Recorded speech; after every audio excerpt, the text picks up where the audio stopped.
इस वीडियो के अंदर हम लोग डिस्कस करने वाले हैं how to file the ITR for the salary person. जी हाँ, तो देखिए फॉर्म 16 यहाँ पे इशू होने लग गए हैं, तो असेसमेंट या 24-25 की आईटीआर फाइलिंग कैसे होगी, क्योंकि न्यू टैक्स रिजीम का इम्पैक्ट आने वाला है।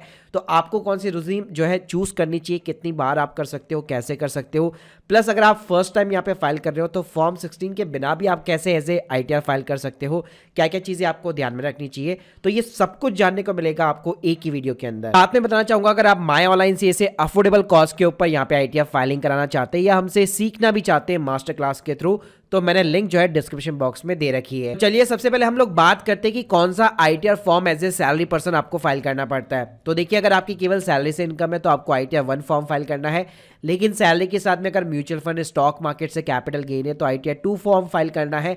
साथ में अगर आप एफ&ओ या इंट्राडे वगैरह ट्रेडिंग वगैरह करते हो तो आईटीआर 3 के साथ में जा सकते हो।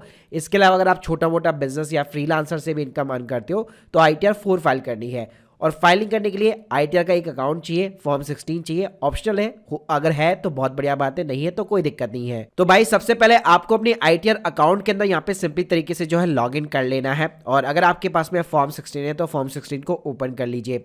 अब देखिए सबसे पहले काम आपका क्या होना चाहिए, आपको यहाँ पे अपना एआईएस जो है स्टेटमेंट चेकआउट करना है। तो यहाँ पे आपको एआईएस बटन के ऊपर क्लिक करना है। तो एआईएस के अंदर आपको मिलता है सबसे पहले टैक्स पेयर इन्फॉर्मेशन समरी, जहाँ पे आप देख सकते हैं आपको अपना सैलरी का अमाउंट दिखाई देगा। यहाँ पे अमाउंट ये तभी दिखाई देगा जिसको भी फॉर्म 16 इशू होता है, और इस अमाउंट को आप अपने फॉर्म 16 के साथ में बकायदा मैच वगैरह भी कर सकते हो। इसके साथ में आपको एक और चीज चेक करनी होगी, वो है आपका टीडीएस। टीडीएस के लिए आपको ई फाइल वाले सेक्शन के अंदर जाना है। यहाँ पे आपको इनकम टैक्स रिटर्न मिलेगा, यहाँ पे सिंपली आपको व्यू फॉर्म 26 एएस पे क्लिक करना है। यहाँ पे आपको ये कंडीशंस जो है एग्री करनी है, प्रोसीड करना है, व्यू टैक्स क्रेडिट फॉर्म पे क्लिक करना है। यहाँ पे सिंपली आपको असेसमेंट ईयर 2425 सेलेक्ट कर लेना है, व्यू एज ए एस्टिमेट करना है, व्यू एंड डाउनलोड पे क्लिक करना है। अब यहाँ पे आप देखेंगे तो आपको आपकी जो भी सैलरी की इनकम है, जो आपको एआईएस में भी दिखाई दे रही थी, वो यहाँ पे आपको शो करने वाली है, जिसको आप अपना फॉर्म 16 के साथ में भी मैच कर सकते हो। साथ में यहाँ पे आपको एक और चीज चेक करनी है कि फॉर्म 16 के अंदर मेरा जो टीडीएस अमाउंट कट चुका है, क्या वो टीडीएस अमाउंट यहाँ पे दिखा रहा है कि नहीं दिखा रहा। अगर दिखा रहा है तभी इस टीडीएस अमाउंट को आप यहाँ पे क्लेम कर पाओगे। चलिए अब बात करते हैं कि आपको फाइलिंग कैसे करनी है। नॉर्मली आईटीआर 1 जब भी अगर आप अपनी सैलरी की इनकम शो करना चाहते हैं तो यहाँ पे सबसे पहले आपको ई फाइल सेक्शन में जाना है, इनकम टैक्स रिटर्न, यहाँ पे आपको मिल जाता है फाइल इनकम टैक्स रिटर्न। उसके बाद में अपना असेसमेंट ईयर 2425 को सेलेक्ट कर लीजिए, ऑनलाइन मोड को सेलेक्ट कर सकते हैं आप, कंटिन्यू बटन पे क्लिक कीजिए। इसके बाद आपको स्टार्ट न्यू फाइलिंग बटन के ऊपर क्लिक करना है, अपना जो स्टेटस है वो इंडिविजुअल रखिए, कंटिन्यू बटन के ऊपर क्लिक करिए। अब यहाँ पे आपको आईटीआर फॉर्म सेलेक्ट करना है। तो अगर आप सैलरी वाले पर्सन है, सिर्फ सैलरी से इनकम है और नॉर्मली बैंक का इंटरेस्ट या डिविडेंड की इनकम है, तो आप आईटीआर 1 के साथ जा सकते हो। आईटीआर 1 पे क्लिक करने के बाद में आपको प्रोसीड करना है। यहाँ पे सिंपली आपको लेस गेट स्टार्टेड बटन पे क्लिक करना है। ये आपसे रीजन पूछेगा कि क्यों आईटीआर फाइल करना चाहते हो, तो यहाँ पे सिंपली आप अदर ऑप्शन को चूज कर सकते हो। अब आप देखेंगे यहाँ पे बहुत सारे शेड्यूल्स खुल चुके हैं, टोटल यहाँ पे 5 शेड्यूल होते हैं और 1 बाय 1 हमें सभी को जो है कंफर्म करना है। तो शुरुआत करते हैं हम लोग पर्सनल इन्फॉर्मेशन के साथ। अब यहाँ पे सबसे पहले आपको अपना नेचर ऑफ द एम्प्लॉयमेंट डालना है। तो अगर आप एक प्राइवेट एम्प्लॉय है, पब्लिक सेक्टर यूनिट या गवर्नमेंट एम्प्लॉय वगैरह नहीं है, तो यहाँ पे आप अदर का ऑप्शन चूज कर सकते हैं। लेकिन अगर आप एक गवर्नमेंट एम्प्लॉय है तो उस केस में आपको सेंट्रल गवर्नमेंट, स्टेट गवर्नमेंट और पीएसयू, और अगर आप एक रिटायर्ड पर्सन है तो उस केस में आपको पेंशन का भी यहाँ पे ऑप्शन देखने को मिल जाएगा। इसके बाद में अगर आप नीचे आएंगे तो यहाँ पे आपको एक चीज पूछने वाला है, do you want to exercise opt out 115 BAC करके, यानी कि सिंपली तरीके से पूछ रहा है क्या आप न्यू टैक्स रिजीम को ऑप्ट आउट करना चाहते हैं। तो देखिए इसके लिए मैं सिंपल सा फंडा बताना चाहूंगा। पहले आपको अपना फॉर्म 16 देखना है। आपको हमेशा एम्प्लॉयर पूछता है कि आप किस रिजीम के साथ जाना चाहते हैं। अगर यहाँ पे मैं आपको ओवरऑल बताऊं, अगर आपकी सैलरी जो है 7 लाख रुपए के नीचे, तो उस केस में हमेशा आपको न्यू टैक्स रिजीम की तरफ जाना चाहिए। अगर आप देखेंगे जैसे ये, अगर मैं फॉर्म 16 दिखाना चाहूँ तो ये न्यू टैक्स रिजीम के अंदर ये फॉर्म 16 बना हुआ है। लेकिन अगर लेट सपोज अगर आपके केस में आपने मान लीजिए ओल्ड टैक्स रिजीम चूज कर रखी है और अब आपको लगता है कि नहीं मेरे को न्यू टैक्स रिजीम की तरफ में जाना है, तो डेफिनेटली आईटीआर 1 के अंदर आप चेंज आउट कर सकते हैं। मतलब जरूरी ऐसा नहीं है कि जो फॉर्म 16 के अंदर अगर आपने एक बार ओल्ड रिजीम चूज कर ली तो आईटीआर फाइलिंग के टाइम पे आप चेंज नहीं कर पाओगे, ऐसा बिल्कुल नहीं है। आप जब भी चाहो अपनी आईटीआर 1 जब भी आप फाइलिंग करते हो तो उस टाइम पे चाहो तो आप रिजीम को चेंज आउट कर सकते हो, उसमें कोई दिक्कत वाली बात नहीं है। देखिए अगर आपको न्यू रिजीम के साथ में ही जाना है तो इस ऑप्शन को आपको हमेशा नो रखना है। लेकिन अगर आपको लगता है कि मेरे को ओल्ड रिजीम के साथ में ही जाना है और अपना जो फॉर्म 16 है मेरा भी वो भी ओल्ड रिजीम में ही है, तो उस केस में आप इस बटन को यस कर सकते हैं, वरना हमेशा बाय डिफॉल्ट इसको नो ही रहने दीजिएगा। उसके बाद में आपकी ग्रॉस टोटल इनकम आती है, जिसके अंदर आपसे काफी सारे सवाल पूछे जाएंगे, सभी को आपको सिंपली स्किप कर देना है। अब यहाँ पे आप देखेंगे तो अगर आपका फॉर्म 16 वगैरह इश्यू हो रखा है तो आपको कुछ चीजें यहाँ पे प्रेफर्ड मिलने वाली है। शुरुआत करते हैं हम लोग सैलरी के साथ में। तो देखिए यहाँ पे सैलरी के अंदर आप देख सकते हैं सैलरी एज पर सेक्शन 17 सबसेक्शन 1, इसके अंदर आपको अपनी ग्रॉस सैलरी डालनी पड़ती है, जो कि आपको फॉर्म 16 से यहाँ पे मिल जाती है। और अगर आपके एएस के अंदर दिख रही है तो आप देख सकते हैं आपको ऑटोमेटिकली यहाँ पे प्रीफिल्ड डेटा मिलने वाला है। तो इस अमाउंट को आप यहाँ पे वेरीफाई कर सकते हैं, तो आपकी जो भी ग्रॉस सैलरी दी गई है वो आप यहाँ पे इंसर्ट कर सकते हैं। लेट सपोज अगर आपके पास में फॉर्म 60 नहीं है, अगर आपको सैलरी कैश में मिलती है, तो अपने 12 महीने की सैलरी को टोटल कीजिए, अप्रैल से लेकर मार्च तक की सैलरी, और उस सैलरी को अमाउंट को यहाँ पे आप इंसर्ट कर सकते हो। उसके बाद में अगला कॉलम आपको एग्जेम्प्ट अलाउंस का मिलने वाला है। ध्यान रखिएगा न्यू टैक्स रिजीम के अंदर आपको एचआरए और एलटी के बेनिफिट्स नहीं देखने को मिलते हैं। अगर आपके फॉर्म 16 के अंदर यहाँ पे नीचे जो है आपको एचआरए और एलटी के बेनिफिट्स दिख रहे हैं, तो वो केवल ओल्ड टैक्स रिजीम में अवेलेबल है, और उसको अनेबल करने के लिए आपको जनरल इन्फॉर्मेशन में जाकर न्यू टैक्स रिजीम को ऑप्ट आउट करना पड़ेगा।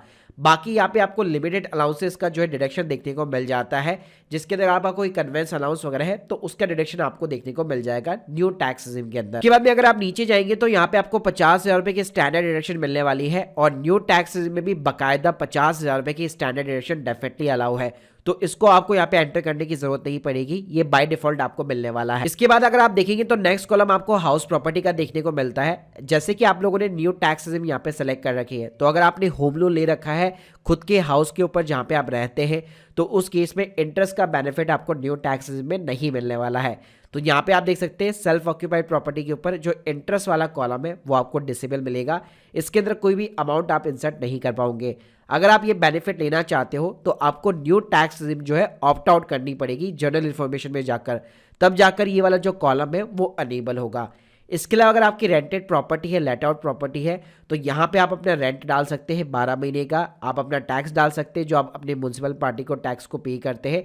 अगर उसके ऊपर लोन चल रहा है तो न्यू टैक्स में उसका इंटरेस्ट का डिडक्शन डेफिनेटली अलाउ है। तो यहाँ पे आपको इंटरेस्ट का भी कॉलम देख सकते हैं आप, अनेबल देखने को मिल जाएगा, जहाँ पे आप इंटरेस्ट का अमाउंट डाल सकते हैं। बैंक से अपना सिंपली इंटरेस्ट का सर्टिफिकेट मंगा लीजिए, इसके अंदर प्रिंसिपल का और इंटरेस्ट का कंपोनेंट मेंशन होता है, तो जो भी इंटरेस्ट का कंपोनेंट है वो आप यहाँ पे अवेल कर सकते हो। बाकी सेल्फ ऑक्यूपाइड प्रॉपर्टी पे लेना चाहते हो तो न्यू टैक्स रिजीम में इसको डिसअलाउ किया गया है, तो इसके लिए फिर आपको ओल्ड टैक्स रिजीम को चूज करना पड़ेगा। इसके अलावा नेक्स्ट कॉलम हमारा income from the other sources आता है। यहाँ पे आपको ऐड बटन के ऊपर क्लिक करना है। यहाँ पे भी आपको कई सारी चीजें जो है प्रेफर्ड मिल सकती है। जैसे पहला होता है आपका सेविंग अकाउंट का इंटरेस्ट कितना है, तो यहाँ पे आपको यस ऑप्शन पे क्लिक करना है। आप अपना बैंक का स्टेटमेंट चेक कर सकते हो। इसके अलावा अगर आप अपने एएस के अंदर भी जाएंगे तो यहाँ पे भी नॉर्मली आपको एफडी का इंटरेस्ट हो गया, आपका सेविंग अकाउंट का इंटरेस्ट हो गया, ये अमाउंट देखने को मिल जाता है। तो यहाँ पे आप देख सकते हो 2480 रुपए दिया हुआ है, तो वो अमाउंट यहाँ पे आप इंसर्ट कर सकते हो। उसके बाद में नेक्स्ट कॉलम आपका एग्जेम्प्ट इनकम का होता है। तो कई सारी चीजें जैसे एग्जेम्प्ट होती है, जैसे अगर एलआईसी की कोई पॉलिसी आपकी मैच्योर हुई है तो वो एग्जेम्प्ट हो सकती है। इसके अलावा यहाँ पे एग्रीकल्चर इनकम है लेस देन 5000 रुपीज, या अगर आपने इंटरनल ट्रांसफर कर रखे हैं फैमिली के बीच में, वो चीजें यहाँ पे आप रिपोर्ट वगैरह कर सकते हैं। इसके बाद जो नेक्स्ट कॉलम आता है वो हमारा टोटल डिडक्शंस का आता है, और न्यू टैक्स रिजीम में केवल एनपीएस का जो कॉन्ट्रीब्यूशन होता है एम्प्लॉयर के थ्रू केवल वही अलाउ होता है। तो यहाँ पे आप फॉर्म 16 में देख सकते हैं आपको एम्प्लॉयर का कंट्रीब्यूशन मिल जाने वाला है 80CCD सबसेक्शन 2 के अंदर। तो यहाँ पे न्यू टैक्स में केवल वही डिडक्शन अलाउ है। बाकी नॉर्मल अगर आपके फॉर्म 16 में 80C की डिडक्शंस है, 80D की डिडक्शंस है, 80TT है, या कोई भी अदर डिडक्शंस है, तो उसके लिए फिर आपको ओल्ड टैक्स रिजीम चूज करनी पड़ेगी, और आपको उसके लिए जनरल इन्फॉर्मेशन में जाकर न्यू टैक्स रिजीम को ऑप्ट आउट करना पड़ेगा, तब जाके यहाँ पे सारे ऑप्शन खुलने वाले हैं। वरना न्यू टैक्स रिजीम अगर सेलेक्ट कर रखी है तो केवल 80CCD सबसेक्शन 2 खुलेगा। यहाँ पे आप देख सकते हैं बाकी जितने भी यहाँ पे डिडक्शंस होते हैं 80D 80C वगैरह, ये सब कुछ आपको डिसेबल मिलने वाला है।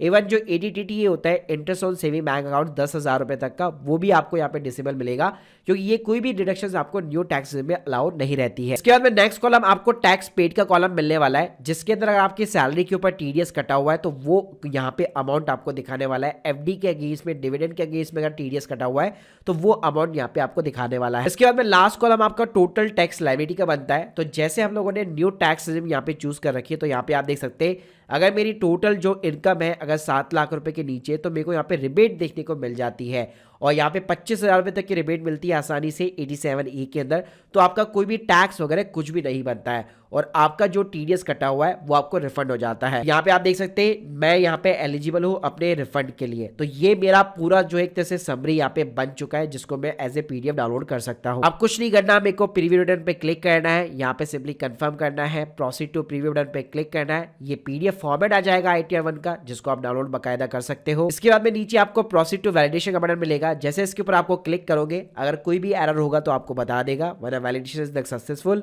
आपको प्रोसीड करना है, एक आधार OTP डालिए और अपनी ITR को आप E-वेरीफाई करा के सबमिट करा सकते हो। तो भाई इस तरह बकायदा अगर आपकी केवल सैलरी की इनकम है और छोटी मोटी अदर इनकम है तो उसको आप ITR 1 के अंदर रिपोर्ट कर सकते हो।